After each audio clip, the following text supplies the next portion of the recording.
Oke, thank you. Tadi sudah diberikan instruksi dengan baik. Saya tambahkan mungkin kami punya 2 orang cucu, ya, dan 2 orang anak asuh. Puji Tuhan ya. 1 anak asuh tinggal di sini, 1 tinggal di Jakarta.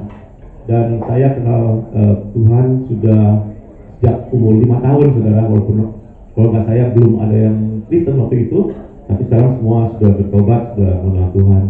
Ya, berkat tidak habis-habisnya dalam hidup saya, berkat materi, berkat rohani dari masa kecil sampai hari ini, saudara.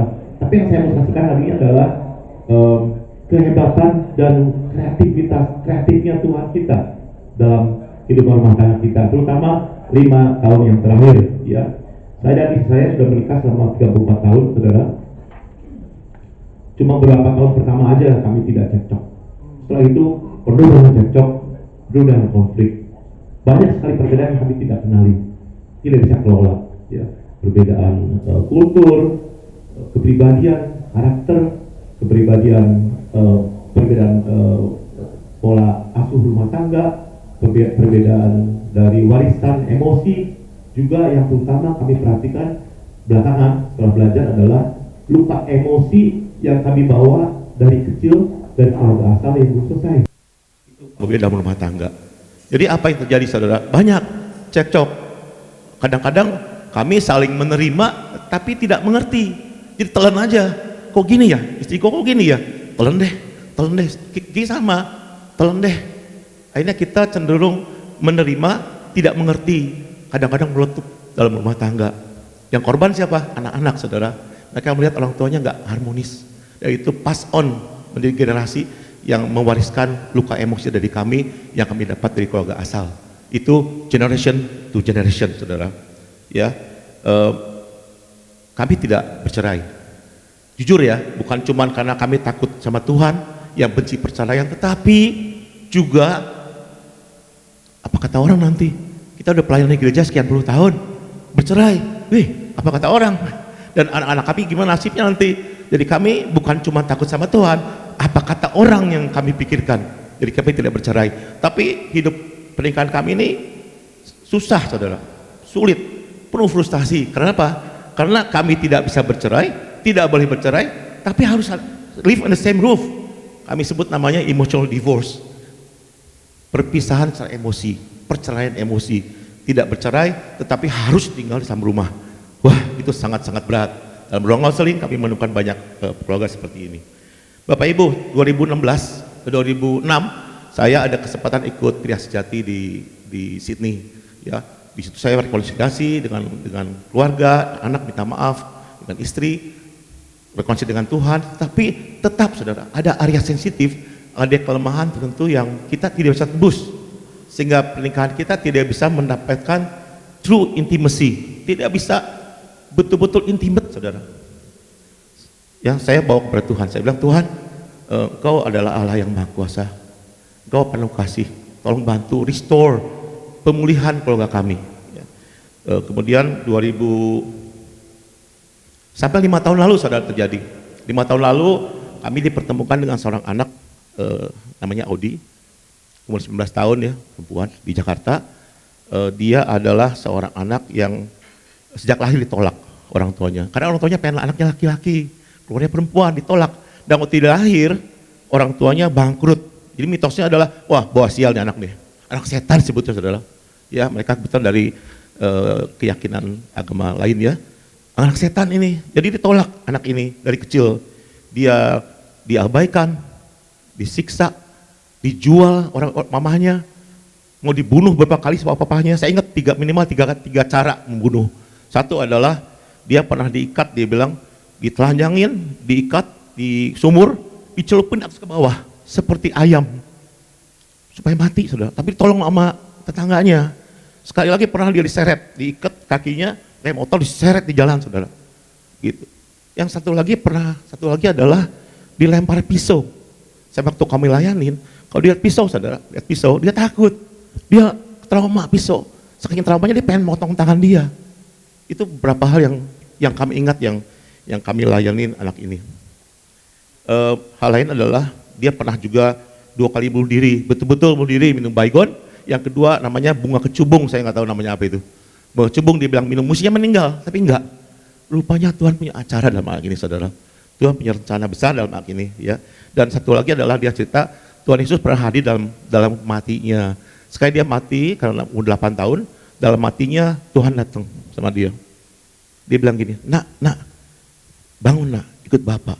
Dia melek dalam matinya ya, seperti mimpi dia bilang, kok bapaknya ini pakai daster, bahasa dia daster padahal jubah putih. Mukanya bersinar nggak kelihatan gitu. Kok bapaknya biasanya jahat, kok ini baik banget, manggilnya baik-baik gitu. Tapi dia bangun dia ikutin bapak itu dalam dunia nyatanya dia ternyata bangun dari meninggalnya atau komanya. Orang tambah takut, tambah ditolak orang tuanya, anak setan kata gitu. Saudara, sampai ketemu saya, dilihat saya pakai salib, dia bilang gini, kok Kristen ya? Dia bilang iya, saya nyari Yesus. Oh oke. Kalau nyari Yesus, saya bilang kamu ke gereja mana? Enggak. Ternyata dia ada drug dealer, saudara. Dia drug dealer dari umur 8 tahun karena orang tuanya pengen dia menghasilkan uang. Orang tuanya menolak dia, tapi orang tuanya mau dia menghasilkan uang banyak untuk orang tuanya. Wow, ya. Akhirnya lewat berbagai konfirmasi, saya tahu Tuhan minta saya untuk membimbing dia untuk ketemu Tuhan. Tuhan bilang gini, saya ingat tuh, bimbing anak ini ketemu aku akan memakai dia menjadi alatku untuk menolong orang-orang yang mengalami nasib sama seperti dia. Banyak saudara yang kita tahu ya, seperti itu. Dan apa terjadi saudara dengan tekanan-tekanan dalam hidupnya itu? Dia mengalami, kita sebut namanya split personality. Satu tubuh, satu roh, 5 pribadi. Ini kalau saya boleh contohin ya, bertiga, Bro John, Bro Harry, dan Bapak dan saya, dan satu misalnya Kiki, satu perempuan. Kita satu tubuh, satu roh, tapi pribadi 5. Namanya berbeda-beda 5, aksennya berbeda, confidence-nya berbeda, cara ngomong berbeda, namanya beda, mereka tidak saling kenal. Satu orang tapi.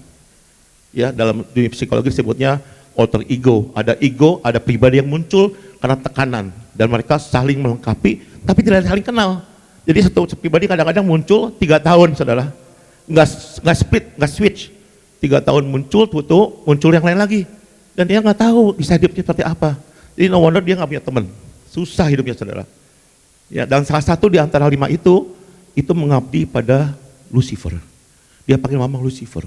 Kenapa? Dia panggil mama kepada Lucifer. Kenapa? Karena menurut dia di dunia ini nggak ada yang sayang dia. Mama papahnya buang dia, ngejual dia, nyiksa dia, mau bunuh dia. Cuma Lucifer yang sayang sama dia. Jadi dia panggil mama. Jadi waktu kami layanin, balik ke 2020 Maret ya, saya dan Kiki balik ke Sydney karena ada lockdown gitu. Jadi waktu kita baru kenal, kita mengenali dia lewat video call. Saudara, saya mau saksikan betapa luar biasa Tuhan kita. Ya, waktu live video call kita baru ketemu satu persatu 5 pribadi itu. Ada namanya masing-masing. Ya, dan satu adalah yang paling menentang adalah yang namanya Maong. Maong itu adalah pribadi yang mengabdi pada Lucifer, yang paling mama. Nah itu yang paling menentang. Waktu kita ngomong soal Yesus, karena audionya Yesus, Maong yang muncul. Apa lu? Ngapain lu ngomong soal Tuhan lu? Gitu kira-kira. Wah saya bilang ini yang paling berat nih. Saya doa Tuhan, saya bilang saya orang berdosa. Saya bukan psikolog, saya bukan psikiater, saya bukan konselor waktu itu. Dan saya tahu engkau memberi tugas, pasti engkau akan melengkapi. Pasti engkau akan memampukan karena engkau ada di dalam aku. Saya bilang gitu. Akhirnya singkat cerita lewat pelayanan kami, Tuhan memampukan mengusir Lucifer dari dalam anak ini lewat video call, saudara. Wow, buat saya juga kaget. Maksudnya percaya saudara, Lucifer yang dia sayangin, dia mau lepas, Tuhan bisa lepaskan lewat video call. Dari Australia ke Indonesia, saudara. Luar biasa Tuhan kita. Dan yang lebih mengherankan, saudara, kalau saudara baca Sibyl 17 Personalities, kalau sempat baca ya, 17 personality yang berbeda di Amerika, yang terjadi Sibyl, itu dalam 20 tahun enggak nyatu, saudara. 20 tahun, tidak bersatu sampai dia meninggal. Anak ini, saudara, Tuhan lewat pelayanan kami, anak ini hanya 7 bulan utuh, jadi satu, saudara. Wah Tuhan, you're so good. So good, 7 bulan utuh satu. Yang tersisa adalah depresi mayornya. Dia masih punya depresi mayor. Saya tanya Tuhan, dia pun nanya, karena dia pun mencari Tuhan kan, mau dekat sama Tuhan. Saya tanya masing-masing, Tuhan ahli, personality itu yang split itu menjadi satu itu 20 tahun nggak selesai, tapi engkau 7 bulan. Kenapa depresi nggak diangkat? Semudah itu buat Tuhan kalau mau. Tuhan bilang begini, karena aku mau engkau menjalaninya, supaya waktu engkau menolong orang yang bernasib seperti engkau, depresi, anxiety, banyak mental issue di mana-mana di dunia saat ini. You know, seperti apa rasanya? Seperti Yesus disalib, tahu dia seperti apa susah, difitnah, dicampakkan. Dia tahu perjuangan kita. Seperti itu yang Tuhan mau untuk kita. Tidak ada empati untuk itu. Ya, saya bilang singkat cerita saudara, akhirnya kami menjalankan. Pertanyaan saya ke Tuhan gini, Tuhan, hubungannya apa antara saya minta restorasi untuk keluarga saya dengan pelayanan anak ini? Akhirnya Tuhan jawab begini, kamu ikut itu, melayani anak depresi kan sulit saudara, saya nggak tahu caranya. Akhirnya kami sekolah di namanya LK3, Lembaga Konseling Keluarga Kreatif. Ya, ini juga petunjuk Tuhan. Kami ikut itu, kami belajar tentang konseling, kami mendapatkan bahwa ternyata saya dan Kiki punya banyak luka emosi di masa kecil yang belum selesai dengan keluarga asal, saudara. Yang belum selesai dengan keluarga asal. Jadi kami belajar bagaimana mengelola perbedaan, bagaimana memulihkan family tree, silsilah keluarga kami, bagaimana kami membereskan inner child kami. Banyak hal kami pelajari dan mengelola perbedaan itu. Sampai hari ini Tuhan baik, saudara. Ya, banyak pemulihan hubungan suami istri, pernikahan, juga bonusnya adalah anak kami yang sudah melayani Tuhan selama 10 tahun, 5 tahun terakhir dia menyatakan ateis. Saudara. Tapi Tuhan pulihkan karena Tuhan mengajarkan saya memberikan kasih Bapa kepada anak ini. Dia balik kepada Tuhan 2 tahun terakhir. Ya, Tuhan luar biasa, saudara. Dan seperti yang Tuhan punya rencana dari awal, anak ini sekarang mulai memimpin satu komunitas kira 25 orang, isinya adalah orang-orang yang penuh dengan mental health issue yang berat. Ya, anxiety, depression, ADHD, bipolar, itu anak-anak itu semua. Dan dia mulai mimpin walaupun masih belajar, saudara. Ya, sama-sama. Karena saya lihat Tuhan ini luar biasa, rencananya pasti tergenapi, saudara. Tidak ada yang bisa menghalangi rencana Tuhan, saudara. Buat saya itu luar biasa. Ya, terakhir kalau boleh, kami pun berdua belajar untuk tidak mengejar kebahagiaan dalam pernikahan.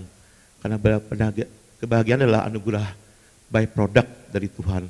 Yang kami sedang jalani bersama adalah bagaimana bertumbuh bersama dalam pernikahan, mengenal Tuhan, menjalankan apa yang Tuhan mau, dan taat pada kehendaknya. Itu yang kami jalankan bersama, saudara. Dan terakhir, memenuhi permintaan Tuhan, saya belajar sampai akhirnya tahun ini saya dilantik menjadi konselor nasional. Dan saya berikrar sama Tuhan, saya akan menolong siapapun yang membutuhkan bantuan, masalah dari parenting, dari pernikahan, dari keluarga, mental health, itu secara for free, saudara. Karena saya tahu banyak orang juga yang sulit mendapatkan bantuan dengan cara gratis, saudara. Ya, thank you. Izinkan saya menutup dengan satu firman Tuhan, ya. Bagi dialah yang dapat melakukan jauh lebih banyak daripada yang kita doakan atau pikirkan, seperti yang ternyata dari kuasanya yang bekerja di dalam kita. Amin. Sebab berkati.